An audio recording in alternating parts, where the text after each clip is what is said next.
हाने गुजारिश है महाज जे नायब सदर मोहतरम मोहम्मद हाशिम खोसो के अची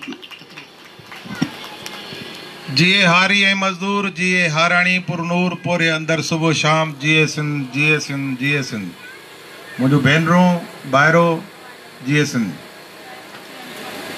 अॼु असां माई बख्तावर शहीद जी 72वीं वरसी जे मौक़े ते गॾु थिया आहियूं। मूंखे तमामु घणी ख़ुशी आहे त अॼु सिंध जूं पोरियत न्याणियूं हिते वॾे तइदाद में मौजूदु आहिनि, उन सां गॾु ॿाहिरि बि आहिनि। भेनरो ऐं ॿाहिरो सिंध औरत तहरीक हिते हिकिड़ो बैनर हयो आहे त क़ौमी जदोजहद औरत खां सवाइ अणपूरी आहे। इहो बैनर हक़ीक़त आहे ऐं जेका शइ अणपूरी हूंदी उहा मंज़िल माणे न सघंदी, पर इहा बि हक़ीक़त आहे असां जेके हिते स्टेज ते तक़रीरूं कयूं था या पंहिंजो पाण खे समझदार सम्झूं था या क़ौमी हक़नि जी जदोजहद कयूं था, इंसानी हक़नि जी ॻाल्हि बि कयूं था, औरतुनि जे हक़नि जी ॻाल्हि बि कयूं था, न सिर्फ़ु ॻाल्हि कयूं था पर कोशिशि बि कयूं था उन ते अमल कयूं। औरतुनि जे हवाले सां हिते जेको ॿिठो मयार आहे पाकिस्तान जी रियासत में, हिकु तरफ़ रवायतुनि जो ज़िक्र करे उन्हनि जो इस्तेसाल थिए थो, मज़हब जो ज़िक्र करे उन जो इस्तेसाल थिए थो।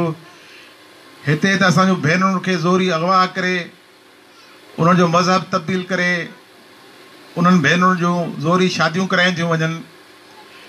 इन्हनि सभिनी ॻाल्हियुनि जे बावजूदि बि मुंहिंजे लाइ तशवीशनाक पहलू या वधीक अहम पहलू इहो आहे, हिकिड़ा त उहे क़ुवतूं जेके ज़ालिम क़ुवतूं असांखे मज़लूम रखण लाइ इहे कमु कनि थियूं, पर अहम ॻाल्हि इहा आहे त असां जेके समझ भरिया माण्हू आहियूं, मूं समेत जेके इंसानी हक़नि ऐं औरतुनि जे हक़नि खे सम्झनि था, असां बि पाण उहे पूरा हक़ उन्हनि खे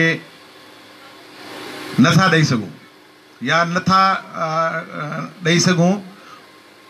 उन जे करे सभ खां वधीक पहिरीं ज़िम्मेदारी असां ते अचे थी, जेके इन्हनि शयुनि जेके बाशऊर पंहिंजो पाण खे दावा कनि था, असां कोशिशि कयूं सभ खां पंहिंजो पाण खे तब्दील करण जी ऐं पाण उन्हनि खे हक़ उहे ॾियण जी हिमत कयूं, पाण में उहा जुरियत पैदा कयूं ऐं पोइ इहा जदोजहद जेका आहे उहा जारी रखूं।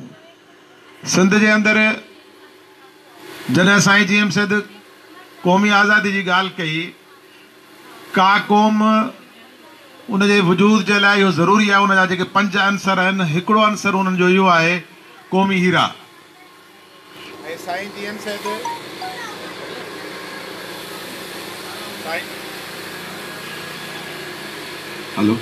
साईं जी एमसद कोशिशि कई त उन्हनि क़ौमी हीरनि खे डिस्कवर कजे, उन्हनि खे ज़ाहिर कजे, उन्हनि खे उजागर कजे, जेके तारीख़ जे बददियानत क़ुवतुनि जे ग़लति प्रोपेगेंडा जे नतीजे में असां खां ग़ाइब थी विया हुआ।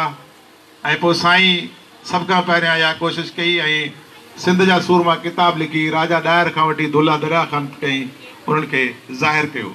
साईं जी एमसद सिंध जे क़ौमी शहर खे जेको बि पढ़नि में लिखियलु हो लतीफ़ शाह लतीफ़ भिचाई, उनखे बि नए अंदाज़ सां असांजे साम्हूं ज़ाहिर कयो।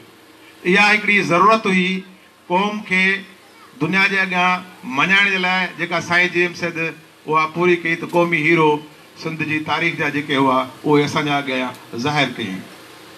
ऐं अॼु जीए सिंध महाज सिंध जे ई ॿी हिकिड़ी क़ौमी हीरो क़ौमी शहीद माई बख्तावर जी क़बर खे डिस्कवर कयो। मुंहिंजे ख़्याल में इहो बि साईं जी एमसद जी जेका फ़िक्री ऐं जदोजहदी उन जो हिकिड़ो हिसो आहे। जीए सिंध महाज उन क़बर खे डिस्कवर करे बहितरीनु कमु कयो। मुंहिंजो भेनरूं ऐं ॿाहिरो असां ॿिटी ग़ुलामी में आहियूं, असां मर्द बि ग़ुलाम आहियूं, पर हक़ीक़त इहा आहे त तव्हां औरतूं ॿिटी ग़ुलामी जो शिकार आहियूं। असां जिन जा ग़ुलाम आहियूं, तव्हां वरी असां ग़ुलामनि जा बि ग़ुलाम आहियो। उन जे करे ज़रूरी आहे त जेका शऊरी ईमानदारी असांखे करणु खपे, उनजो इज़हार अमली करणु खपे, उन सां गॾु साॻे वक़्तु तव्हांखे बि हिमत करणी पवंदी, तव्हांखे बि जुरियत जो मुज़ाहिरो करणो पवंदो, तव्हांखे बि उन्हनि रस्मुनि रीतुनि जेके तव्हांखे ग़ुलाम कनि थियूं उहे माइटनि जे तरफ़ां हुजनि, भाइरनि ऐं पीअरनि जे तरफ़ां हुजनि या हिन समाज जे तरफ़ां हुजनि, उन्हनि जे साम्हूं बीहणो पवंदो ऐं उन जे नतीजे में तव्हांखे बि तकलीफ़ बर्दाश्त करणी पवंदी। इहा जुरत तव्हां में पैदा थी, इहे फज़ीलतूं असां मर्दनि में पैदा थियूं त मां यकीन सां चवां थो न सिर्फ़ु हिन समाज खे तब्दील करे सघंदासीं, पर जेका क़ौमी तहरीक जो बुनियादु आहे मर्द ऐं औरत गॾिजी उहा क़ौमी आज़ादी तहरीक पंहिंजे पाए तकमील ते पहुचाए सघूं था। तव्हांजी महिरबानी। जी